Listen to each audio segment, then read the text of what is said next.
TDP గెలిచిన 16 సీట్లు కావచ్చు, ఈ 2 సీట్లు జనసేన గెలిచినవి కావచ్చు, బీజేపీ 3 కావచ్చు, 21, 22 సీట్లు చాలా కీలకం కదా, దాంతోనే అధికారంలో వచ్చింది కదా.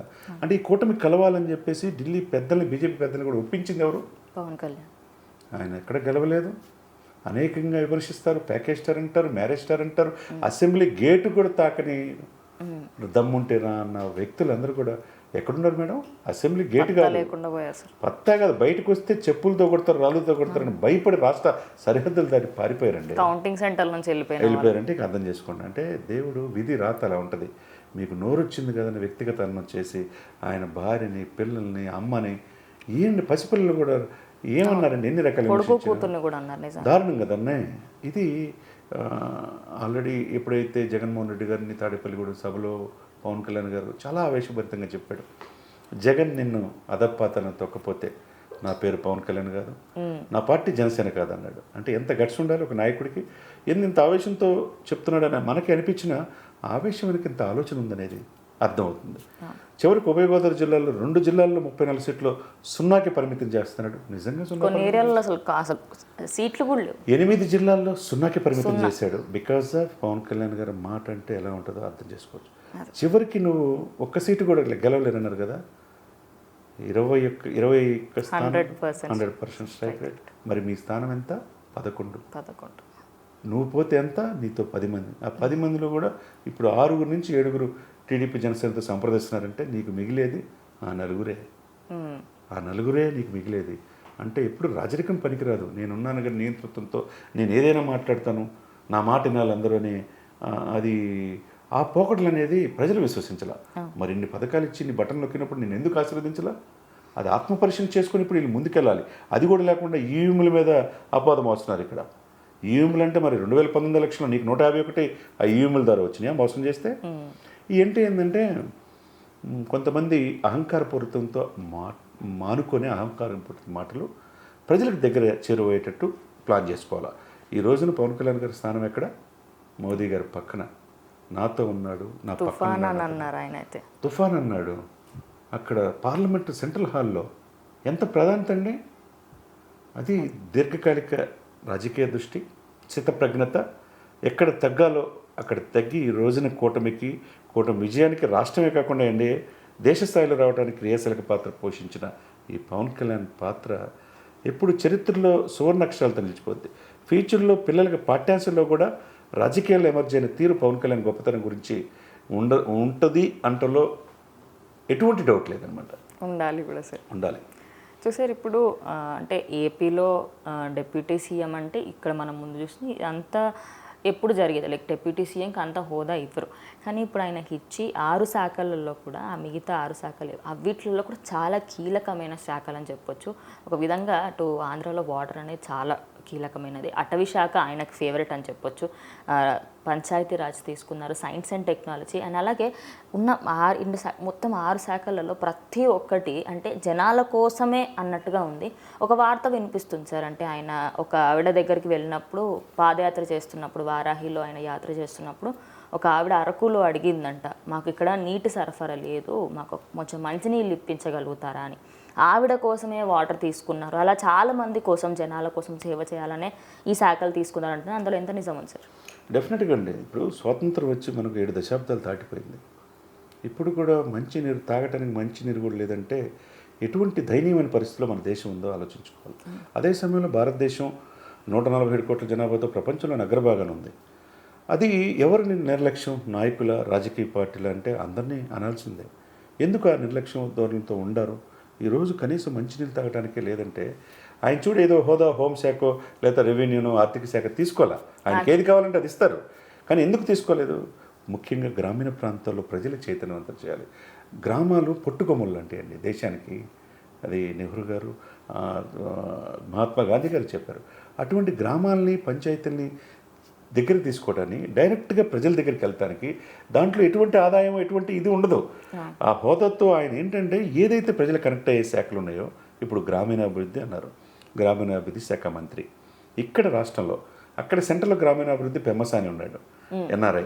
ఆయన కేవలం పవన్ కళ్యాణ్ గారి వల్ల గెలిచాడు అక్కడ గుంటూరులో. ఆయన స్వయంగా చెప్పాడు అనేక ఇంటర్వ్యూలో, ఆయనకి ఈ దేశంలో హయ్యెస్ట్ 4,600 కోట్లు చూపించాడండి. ఇప్పుడున్న మంత్రిమండలిలో ఈ దేశంలో హయ్యెస్ట్ ఆదాయం ఎవరు చూపించారంటే అతనే చూపించాడు.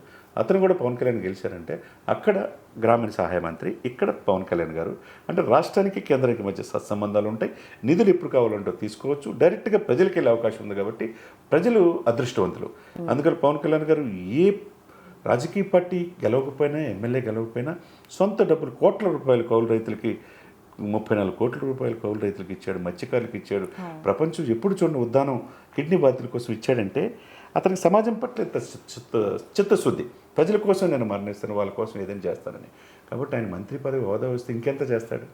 అట్లా గ్రామీణాభివృద్ధి ప్రజల మమేకం అవచ్చు. ఇంకపోతే పంచాయతీరాజ్ శాఖ డైరెక్ట్గా పంచాయతీకి సర్పంచ్లకి, ఆ సర్పంచ్కి పూర్తి అధికారాలు ఇచ్చేసి వాళ్ళకి నిధులు సెంట్రల్ నుంచి వచ్చి తీసుకెళ్ళగలిగితే అద్భుతం.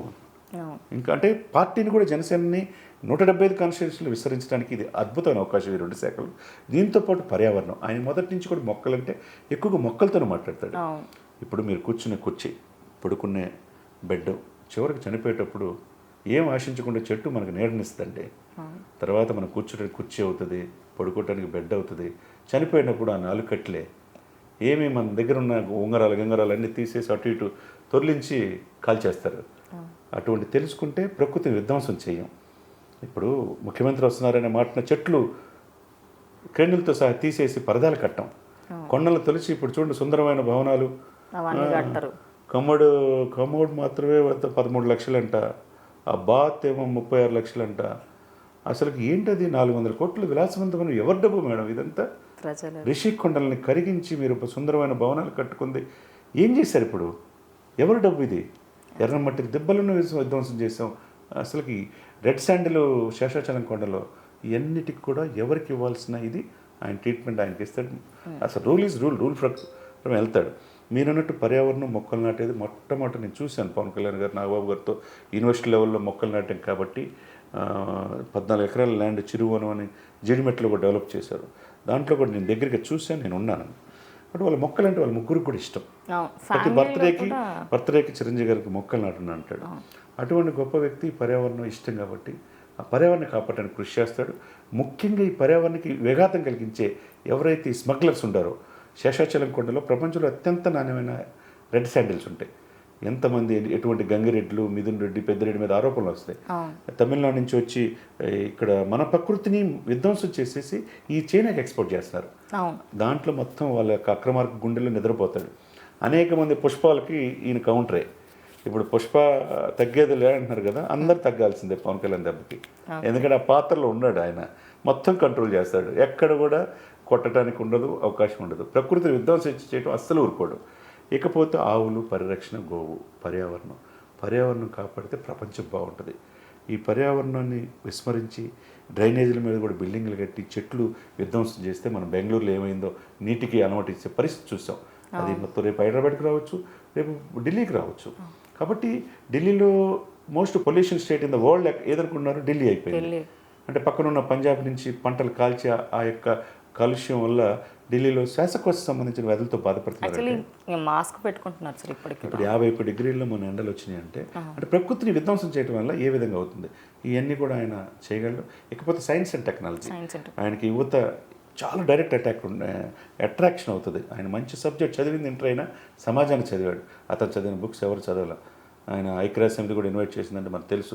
ఢిల్లీలో సెంట్రల్ యూనివర్సిటీ కావచ్చు, ఇప్పుడు మనకి షారు శ్రీహరికోట కావచ్చు, బెంగళూరు ఇస్రో కావచ్చు, మన యంగ్స్టర్స్ అనేక మంది దేశ విదేశాల్లో ర్యాకెట్లు పంపిస్తున్నారు అంతరిక్షంలో, చంద్రయాన్లని.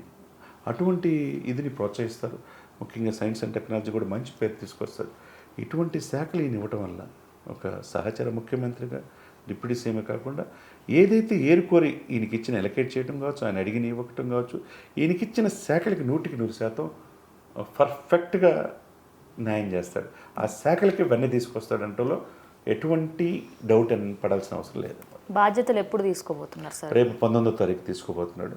19th ఆయన ఎప్పుడు కూడా ఫస్ట్ టైం ఎమ్మెల్యే అవటం, డైరెక్ట్గా ఉప ముఖ్యమంత్రి అవటం, డైరెక్ట్గా చంద్రబాబు నాయుడు గారు పక్కన ఉండటం, చంద్రబాబు నాయుడు గారి ఫోటో పక్కన ఆయన ఉండటం. చూడండి విధి ఎంత ఇదో చూడండి. ఓర్పు, నేర్పు, చేర్పు. నేను ఎప్పుడు చెప్తుంటా, ఓర్పు, నేర్పు, చేర్పు, కూర్పు ఉంటే మనిషి సక్సెస్ అవుతాడు. దశాబ్దం పైన ఉన్నాడు. ఆయన పడిన దెబ్బలు ఎవ్వరు తినలా. మాటలు కూడా ఎవరు మాటలు మనం చూస్తే చిరంజీవి గారి ఇంటికి వెళ్ళినప్పుడు అన్న కోసం 2 చెప్పులు బయట పెట్టి సాష్టాంగ నమస్కారం చేశాడు. అటువంటి కుటుంబాన్ని కళ్ళమ్మని నీళ్ళు పెట్టుకుని అక్కులు చేసుకున్నాడు. భార్య భారతీయులు కదా, రష్యన్, ఆయన 2 చెప్పులు చేతుల్లో పెట్టుకుంది. అటువంటి వాళ్ళండి ఈ దుర్మార్గులు, దుష్టులు, ఈ చీటర్లు, ఇటువంటి వాళ్ళని ఫ్యామిలీని విమర్శించేది. కళ్ళమ్మని నీళ్ళు తీసుకొచ్చే సంప్రదాయం. ఒక అన్నదమ్ములు ఎలా ఉండాలి, లేకపోతే కుటుంబం ఎలా ఉండాలి, ఒక వదిన మరిది ఎలా ఉండాలి, కుటుంబ వ్యవస్థ తెలియజేశారు కదండి. చివరికి మోదీ గారు కూడా, ప్రపంచం మెచ్చే మోదీ గారు కూడా ఆయన్ని అన్నొచ్చాడనంగానే చేయి పట్టుకొని తీసుకెళ్ళి 2 చేతులు ఎత్తి భుజం మీద చేసి వాళ్ళతో ఎమోషన్ అయ్యారంటే ఎంతండి? వాళ్ళ స్థాయి ఎక్కడుందండి? వీళ్ళు ఎక్కడున్నారండి? అదే మిడిమిడి నాలెడ్జ్తో ఎప్పుడు కూడా ఎవరిని తక్కువ అంచనా వేయటానికి వీల్లేదు. ఇప్పుడు ఎగ్జాంపుల్, నేటి ఎవరు రాజకీయ నాయకులు కావచ్చు, ఎవరికైనా example Pawan Kalyan. Is the not only Andhra Telangana, is national political స్టార్గా ఆయన అవతరించిన తీరు, పార్లమెంట్ సెంట్రల్ హాల్లో కూడా ఆయనకి ఇచ్చిన గౌరవం ప్రతి తెలుగు వాళ్ళు కూడా గర్వపడాల్సిన విషయం అనమాట. సార్, ఇప్పుడు మనకి చూసుకున్నట్టయితే 16,000 ఉద్యోగాలు ఇవ్వడం జరిగింది మొన్న. ఆయన 5 సైన్స్ 16,430 డిఎస్సి, మెగా డిఎస్సి టీచర్స్కి సంబంధించి ఆయన ఉద్యోగాలకు సంబంధించి చెప్పారు. అయితే దాంట్లో కూడా కొంతమంది వైఎస్ఆర్సీపీ క్యాండిడేట్లు 6,000 ఉద్యోగాలు మావే, మీరు తీసుకొచ్చిన 10,000 మాత్రమే అంటున్నారు. దానిపైన మీరేమంటారు? ఇప్పుడు వైసీపీ వాళ్ళు ఓడిపోయారని వాళ్ళు ప్రతిపక్షం కూడా లేదనేది ముందు తెలుసుకోవాలి. Okay, first point. వాళ్ళు ఎక్కడున్నారో తెలుసుకోవాలి, వాళ్ళ స్థానం ఏందో తెలుసుకోవాలి.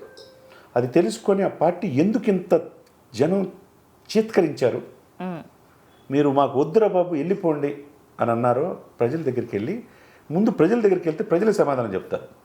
ప్రజల దగ్గరికి వెళ్ళటానికి కూడా భయపడుతున్నారు, రాళ్ళు వేస్తారో చెప్పులతో కొడతారో అని. అంటే మీరు ఎంత విధ్వంసకర పరిపాలన చేశారు, ఏం చేశారు ఆంధ్రప్రదేశ్ ప్రజలకి? మీరు ఎవరిని అడుగుతున్నారు? ప్రజలు మ్యాండేటరీ ఇచ్చారు, మీకంటే మించి మెజార్టీ ఇచ్చారు. అక్కడ 175లో మీ స్థానాలు 11 మాత్రమే. అది కూడా దయదలిచి ఇచ్చినట్టున్నారు. మరి మిగతా స్థానాలన్నీ ఎవరే? కూటమి ఏం చేయాలో వాళ్ళు చెప్పాల్సిన అవసరం లేదు. మీరు మీ నాయకుడికి చెప్పుకోండి. మీ నాయకుడికి మీకు ఎందుకు గ్యాప్ వచ్చింది?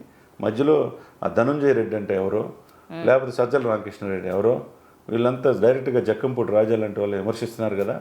మీ పార్టీ వాళ్ళకే మీరు సమాధానం చెప్పుకుంటే అది మంచిది. అంటే మన ఇల్లు మనం చూసుకోవాలి. ముందు నువ్వేంటనేది ఆలోచించుకోవాలి. ఎదుటి వాళ్ళు ఎలితి చూపినప్పుడు మిగతా 4 ఏళ్ళు నీ వైపు చూస్తాయి. అంతేగాని మీరు ఏమి జాబ్ క్యాలెండర్ అని ఏ రోజు ఉద్యోగులు ఇలా. మీ ముఖ్యమంత్రి గారు జగన్మోహన్ రెడ్డి గారు అధికారంలో వచ్చిందే మెగా డిఎస్సి 30,000 ఉద్యోగాలు ఇస్తున్నాడు. ఎక్కడిచ్చాడు? పోలవరం పూర్తి చేస్తున్నాడు. ఎక్కడ పూర్తి చేశాడు? 20 మంది ఎంపీలని మెడలు వంచి సెంట్రల్లో ఎవరు ప్రధానమంత్రి అయినా స్పెషల్ స్టేటస్ తెస్తున్నాడు. 5 సంవత్సరాలు ఎవరు మెడలు ఉంచారు? తీర ప్రాంతం అంత ఉండి కూడా ఉద్యోగాలు ఫుడ్ ప్రాసెసింగ్ యూనిట్స్గా ఇండస్ట్రీస్ లేవు. ఎందుకు తేలేకపోయారు? క్యాపిటల్ లేదు కదా సార్. అసలు రాజధాని లేని రాష్ట్రం ఏంటంటే ఇంత దౌర్భాగ్య పరిస్థితి ఆంధ్రప్రదేశ్. 3 రాజధానులు అన్నారు. మీరు సుందరమైన భవనాలు ఋషికొండ మీద కట్టుకోవటానిక మీరు ప్రెసిడెన్షియల్ షూటా? జగన్మోహన్ రెడ్డి గారి ఫ్యామిలీకి 1, వాళ్ళ పిల్లలకి 2. మీరు ఒక్కొక్క ఫ్యాన్ ఖరీదు 3 లక్షలంట, టబ్ ఏమో 35 లక్షలంట, కొమ్మడి బాత్రూమ్కి వెళ్ళి అది 13 లక్షలంట, 3 లక్షలు పెడతారు. 13 లక్షలంట. ఆ టీవీ అనేది ఒక గోడ మొత్తం ఉంది. ఇవన్నీ అధునాతంగా ఇటాలియన్ మార్బుల్స్తో, ఆ మార్బుల్స్ అయిన చూస్తే రాజులు కూడా చేయించుకోలేదండి. మరి ఇది ఎవరు సమాధానం చెప్పాలా? నిన్న వెళ్ళి మీడియా ముఖంగా అన్నీ రిలీజ్ చేశారు కదా, దీనికి సమాధానం చెప్పమనండి. ఫస్ట్ దానికి సమాధానం చెప్పండి ప్రజలకి. ప్రజల డబ్బు మీకు విలాసవస్తులుగా వాడుకుంటే ప్రజలు చెప్పుతో కొడతారు. తీర్పు ఇచ్చారు మీకు. మీరు తగ్గి ఎక్కడ తప్పు జరిగిందో సరిదిద్దుకునే అవకాశం కూడా లేదండి వాళ్ళకి.